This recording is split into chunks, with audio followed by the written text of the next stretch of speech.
Hi, it's me again with CorelDraw tips and tricks. I drew this the other day and I was just about ready to delete it. And I thought it really looks different from different depths. You know, I mean, if you zoom in, you can see different facets. Really easy to draw. So let's just draw it real quick. I'm going to take a square and I'm going to hit P and put it at the center of the page. And then I'm going to take, I actually forgot how I drew it, but I'm going to take a 2-point line and I'm going to go from the center out to the corner, and then I'm going to put a little curve on it. Now I've got that. Since I'm in the center, I'm going to Control D to make a duplicate, click on it and move it to that node and rotate it 90 degrees, and then Control D, Control D. I might not have enough curve, but it's going to work regardless. Now I'm going to take the Smart Fill tool and I'm going to fill it in. Lately, I've been using this blue. Now I'm going to make it kind of that shadow, and you can see I made it darker up in that direction.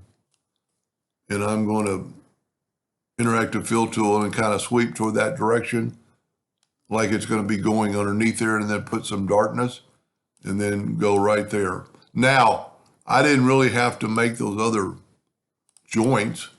So what we can do is actually move this out of the way. Okay, whenever you move and it doesn't move, back up to make sure you're back to your start, and then change your nudge factor. Click off your item. This thing's only, well, it's 9 inches, so 10 inches.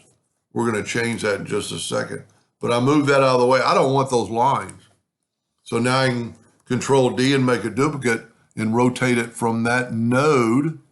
It's actually probably easier than doing it to the center of the page because you've got a node there, and then rotate that 90 degrees.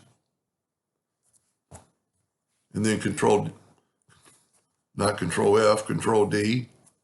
So I'm going to have to start over, Control D, 180 degrees. I can't type this morning. And then Control D. So you've got that. Yeah, it might not be as nice as my first one, but it'll work. Now I'm going to group this, and this would be a good example for a clone tool, because then you could kind of see what it looks like live, but we're not going to do that today. So I'm going to Control G to group it, and I'm going to make it an even number like 4. Well, my ratio was unlocked. I'm going to lock my ratio, and I'm going to make it 4. Now, this is what's so easy about it. Just change your nudge factor to 4 and Control D and make a duplicate. Control D, many as you wanted. You don't have to change anything. Control D, just grab them all. And I like my first one better because the first one kind of had a medium.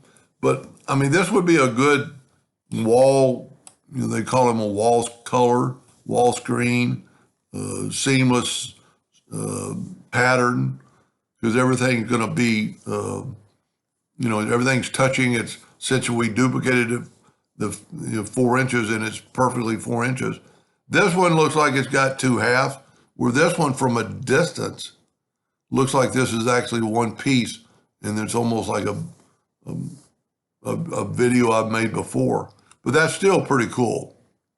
Anyway, I hope that helps somebody a little bit. Thank you for watching.